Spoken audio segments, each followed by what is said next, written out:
लोगों ने इसलिए वहाँ एक आतंकवादी घटना की है क्योंकि अभी अगले जुलाई में ही वहाँ बाबा बर्फानी की यात्रा प्रारंभ होने जा रही है और उस यात्रा को रोकने के मकसद से और भारतीयों के अंदर डर पैदा करने के मकसद से घटना को अंजाम दिया गया और पाकिस्तान को हम बख्शने वाले नहीं है। उसकी औकात क्या है आज पूरी दुनिया जानता है और पूरी दुनिया को पाकिस्तान की औकात हम अवश्य दिखाएंगे। पहलगाम में हुई निर्मम हत्या को लेकर आज पूरा भारत देश की आंखें नम है।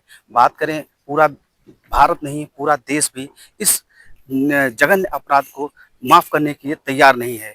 बात करें इसी के विषय में बात करने के लिए मेरे साथ मौजूद हैं मेयर महापौर जो रुद्रपुर के हैं विकास शर्मा जी। आइए बात करते हैं उनसे जिस तरह से ये निर्मम हत्या हुई, जो जघन्य अपराध हुआ, इतने जो पर्यटक थे उनकी क्या गलती थी, इसको लेकर पूरा भारत देश सवाल खड़ा कर रहा है। आइए बात करते हैं, हमारे साथ मौजूद हैं महापौर विकास शर्मा जी। शर्मा जी, जिस तरह से बात करें अभी जो ये घटना हुई, 27 पर्यटक मारे गए हैं, आखिर उनका अपराध क्या था जो कभी वो सोचे नहीं थे कि हम कल का सूरज नहीं देख पाएंगे। कैसे देखते हैं सर उसको? देखिए, बहुत ही हृदय विदारक घटना है और इसकी जितनी निंदा की जाए वो कम है। वास्तविकता तो ये है इसमें कि जब से धारा 370 कश्मीर से हटी है तो तब से लगातार पर्यटकों की संख्या कश्मीर में बढ़ने लगी है और कश्मीर गुलजार होने लगा। अगर आप देखेंगे तो जितने पर्यटक पहले हिमाचल जाता था वो सारा का सारा पर्यटक अब कश्मीर में शिफ्ट हो गया है और कश्मीर के अंदर एकदम वहाँ का व्यापार बढ़ा, वहाँ की इनकम बढ़ी, वहाँ के लोगों की आय का साधन बढ़ा। क्योंकि वहाँ क्या होता था, जिस प्रकार से लगातार पत्थरबाजी होती थी, झगड़े होते थे, आतंकवाद रहता था तो पर्यटक जाता नहीं था। लेकिन एक अच्छे वातावरण में पर्यटक अब जा रहा था, अच्छा माहौल था। लेकिन कुछ जो देश विरोधी ताकतें हैं, राष्ट्र विरोधी ताकतें हैं, जो चाहती हैं कि भारत के अंदर हमेशा डिस्टरबेंस बनी रहे, वो डराना चाहते हैं। इसके पीछे का जो मकसद है, आप अगर ध्यान से देखेंगे तो पहलगांव एक वो स्थान है जहां से भगवान भोलेनाथ जी की यात्रा प्रारंभ होती है। बाबा बर्फानी का जो पहला पड़ाव है वो पहलगांव है। उसका वास्तविक नाम बैलगांव है। वहां पर नंदी जी को छोड़ा था भोलेनाथ ने जब वो बाबा बर्फानी के रूप में ऊपर गए थे। तो वो स्थान ऐसा है कि लोगों ने इसलिए वहां एक आतंकवादी घटना की है क्योंकि अभी अगले जुलाई में ही वहां बाबा बर्फानी की यात्रा प्रारंभ होने जा रही है और उस यात्रा को रोकने के मकसद से और भारतीयों के अंदर डर पैदा करने के मकसद से घटना को अंजाम दिया गया है। लेकिन आप देख रहे हैं कि किस प्रकार हमारे देश के प्रधानमंत्री आदरणीय नरेंद्र मोदी जी, हमारे गृह मंत्री आदरणीय अमित शाह जी ने सूझबूझ से, कल भी उन्होंने मीटिंग की, मोदी जी ने अपना विदेश दौरा कैंसिल किया और आप देख रहे हैं किस प्रकार से उन्होंने सिंधु बॉर्डर की जो संधि थी वो बॉर्डर पे रोक लगा, अटारी बॉर्डर पे रोक लगा दी है और सिंधु नहर का जो समझौता था उसे भी कैंसिल करने का काम कर दिया है। हमारे उच्चाधिकारियों को यहाँ वापस बुला लिया गया है, इनके उच्चायोग को बंद करने का प्लान कर लिया गया है, इनके पाकिस्तान के सारे वीजाधारियों को मई तक वापस जाने का ऐलान कर दिया गया है। और ये इतनी बड़ी चोट पाकिस्तान को दी है कि पाकिस्तान फड़फड़ाने लग गया है।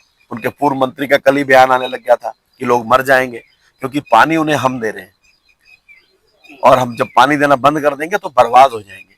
आज उनकी जो स्थिति है आप देख रहे हैं। आज अमेरिका हमारे साथ खड़ा है, आज रूस हमारे साथ खड़ा है, आज यूक्रेन हमारे साथ खड़ा है और सब लोगों को लगता है कि कहीं ना कहीं गलत हुआ है और भारत ने हमेशा सही को करने का प्रयास किया है।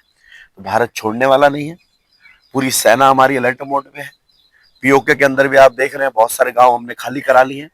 तो बहुत जल्दी कुछ बड़ा होगा और मुझे विश्वास है कि एक एक पर्यटक के परिवार का जो आंसू हम टीवी पे देख रहे हैं, किस प्रकार 16 तारीख को बहन की शादी होती है और कुछ ही दिन के अंदर उसके पति के साथ ऐसी घटना हो रही है। तो ये बहुत ही हृदय विदारक घटना है। ऐसे लोग जो धर्म के नाम पर लोगों को मार रहे हैं, पूछ के तुम्हें कलमा पढ़ना आता है, तुम्हारा कपड़े उतरवा रहे हैं, ऐसे दरिंदे बख्शने लायक नहीं है। इन्हें सरेआम चौराहे पे खड़े करके गोली मार देनी चाहिए। और कहीं ना कहीं लोग हताश हैं, निराश हैं। जो धारा 370 हटने के बाद कश्मीर का एक नया कश्मीर बनता हुआ नजर आ रहा है। आज कश्मीरी रो रहे हैं, आज वहां का विधायक रो रहा है कि ऐसी घटनाएं हो रही है, हम भूखे मर जाएंगे। और बरसों बरस से कश्मीरी वहां रहने वाले जो कश्मीर के लोग हैं इसीलिए परेशान थे, क्योंकि उनका जो रोजगार था, व्यापार था, वो सब कहीं ना कहीं डिस्टर्ब था। अब पिछले कुछ साल 2 साल से उन्हें लगा था कि एक नई उमंग, नया व्यापार, नई पर्यटक आ रहे थे, नया डेवलपमेंट हो रहा था, नए नए रोडें बन रही थी, नई नई चीजें आ रही थी, तो कहीं ना कहीं उससे नया कश्मीर बन रहा था। तो उन्हें डर था पाकिस्तान को कि ये कश्मीर अब बदल रहा है और हमारा जो यहाँ से चाल भारत के अंदर घुसने का उनका प्रयास था वो बंद हो गया, विफल हो गया है। तो इनकी खींच है, उस खींच को मिटाने के लिए उन्होंने निर्दोष लोगों को मारा है। ईश्वर देख रहे हैं। मैं बालाजी महाराज से विनती करता हूं कि ऐसे लोगों का नाश होना चाहिए, और मुझे पूर्ण अपनी सेना पे भरोसा है कि मेरी सेना घुस के मारेगी और एक एक भारतीय का हम बदला देंगे। बात करें पूरे भारतीयों का एक ही सवाल है, क्या जो सर्जिकल स्ट्राइक पहले हुई थी, क्या दोबारा ऐसा होगा? देखिए, सर्जिकल स्ट्राइक से भी बड़ी स्ट्राइक तो मोदी जी ने कर दी है। पहले तो घुस के मारा था और अब तड़फा तड़फा के मारेंगे। सारी सुविधाएं पाकिस्तान की हम बंद कर देंगे। जो दुनिया भर के लोग, उनके आधे लोग भारत के अंदर आके इलाज कराते हैं, और हम लोगों ने हमेशा उनके वीजा दिए हैं कि आप आइए, एम्स में इलाज कराइए, बड़े बड़े हॉस्पिटलों में इलाज कराइए। उनके बच्चे यहाँ पढ़ने आते थे, हम लोग वीजा देते थे। आज जब सारी चीजें हम बंद कर देंगे तो मैं देखता हूँ कि पाकिस्तान के बच्चे कहाँ पढ़ेंगे। हम देखते हैं कि पाकिस्तान के किसान कैसे खेती करेंगे, हम देखते हैं कि कैसे वहाँ के लोग यहाँ इलाज कराएंगे, और ये एक मार ये रहेगी। दूसरा, जो अभी हमारी सेना की तैयारी है, आप देखते जाइए। ये मोदी जी हैं, और मोदी जी का जो प्लान होता है, जब रात को उड़ के जाते हैं, मार के आते हैं, तब पता चलता है मीडिया को कि मार आए हैं। तो आप चिंता ना करिए, ये कहीं उससे भी बड़ा कुछ होगा, मुझे पूर्ण उम्मीद है। और पाकिस्तान को हम बख्शने वाले नहीं है। उसकी औकात क्या है आज पूरी दुनिया जानता है, और पूरी दुनिया को पाकिस्तान की औकात हम अवश्य दिखाएंगे। बात करें वहां पे जिस तरह कश्मीरी भी रो रहे थे, मैंने कई चैनलों में देखा कश्मीरी रो रहे हैं कि मेरी गलती क्या, वो भी यही जवाब मांग रहे हैं। मानते हैं एक, कहते नहीं एक मछली पूरे तालाब को गंदा कर देती है, उनका बस केवल एक ही सवाल है, क्या उसका भुक्तभोगी हम हैं? नहीं, देखिए, मैं लगातार कश्मीर जाता रहता हूँ। 2 बार मैं भी बाबा अमरनाथ जी की यात्रा करके आया हूँ। जो वहाँ के लोग हैं बहुत अच्छे हैं। वो पर्यटक को बहुत प्यार करते हैं, क्योंकि उनकी आय का साधन ही पर्यटक है। और आपने देखा किस प्रकार से अभी भी उन्होंने पर्यटकों को बचाने में भी, एक घोड़े वाला मर गया और एक और वीडियो वायरल हो रही, किस प्रकार एक बच्चे को अपनी पीठ पर भगा के लाया। तो उनकी कोई दोष नहीं है। ये दोष तो उन अलगवादी नेताओं का है, उन राष्ट्र विरोधी लोगों का है, जो पाकिस्तान से आकर कश्मीर के अंदर अपना आतंक फैलाना चाहते हैं। लेकिन आज वो भी हताश है, निराश है, क्योंकि उनको कुछ सहयोग नहीं मिल रहा कश्मीर के अंदर। आज कश्मीर के अंदर उनको पत्थर मारने वाले नहीं मिल रहे हैं। तो कहीं ना कहीं जो धारा 370 हटी है, उसका भी प्रभाव है। पाकिस्तान निराश है, और हम ये वादा भी करते हैं अपने कश्मीर वासियों को आपके चैनल के माध्यम से कि बाबा बर्फानी में जितने लोग दर्शन करने हर साल आते हैं, उससे ज्यादा संख्या आएगी। हम इनकी गोलियों से डरने वाले नहीं है। ये कोई पहली बार इन्होंने गोली नहीं चलाई है कि हम उससे डर जाएंगे और कश्मीर को छोड़ देंगे। कश्मीर भारत माँ का अभिन्न अंग है, हमारा मुखौटा है, वो हमारा स्वर्ग है। और बाबा बर्फानी जहाँ विराज रहे हैं, महाकाल जहाँ बैठे हैं, वहां की यात्रा को कोई रोक नहीं पाएगा। मैंने कहा ना आपसे कि वो मेन टारगेट जो है बाबा बर्फानी की यात्रा है, जो आगे जुलाई में होने वाली है। पहलगांव से वो यात्रा स्टार्ट होती है, बालटाल और पहलगांव दोनों तरफ से यात्रा चलती है। तो कहीं ना कहीं जो दर्द बैठाना चाहते हैं, वो डर भारतीयों में बैठने वाला नहीं है। हम भी भारत माँ के सबूत हैं। आप देखना, पिछली बार से ज्यादा यात्रा जाएगी बाबा बर्फानी की, और मैं भी जाऊंगा।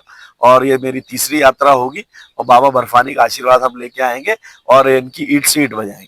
सर चलते चलते आखिरी सवाल, वो जो बात करें वहां पे जो 27 लोग की हत्या हुई है, उनके परिवार वालों के लिए आपकी क्या संवेदनाएं रही?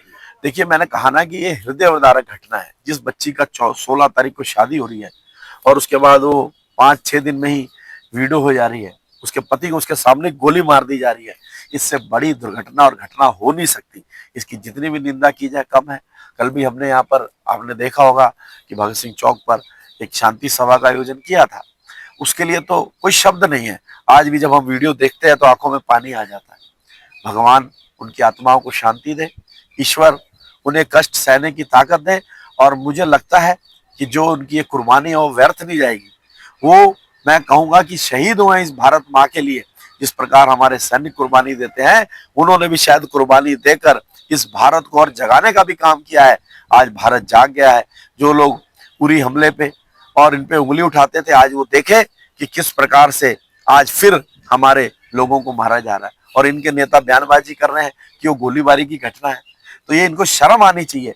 मैं पुनः इन सब दिवंगत आत्माओं को श्री हरि अपने चरणों में स्थान दे, ऐसी प्रार्थना करता हूं और इनके परिवार को इस दुख को सहने की शक्ति प्रदान करे, लेकिन मोदी जी छोड़ेंगे नहीं। देखिए किस तरह से महापौर जो हैं रुद्रपुर के, उन्होंने जो 27 लोग की निर्मम हत्या हुई उनके परिवार वालों को संवेदनाएं व्यक्त की। हमारा जो सुरागीलाल न्यूज चैनल है ऐसे जो 27 लोग मरे हैं उनके परिवार वालों की संवेदनाओं के साथ सदैव खड़ा रहेगा, और जो उस समय गोलीकांड में हताहत हुए हैं, बात करें जिनको अभी उपचार चल रहा है, उनको जल्दी स्वस्थ करे, ऐसी प्रभु से कामना करते हैं। बने रहिए सुरागीलाल न्यूज चैनल के साथ। मैं दुर्गेश तिवारी, रुद्रपुर।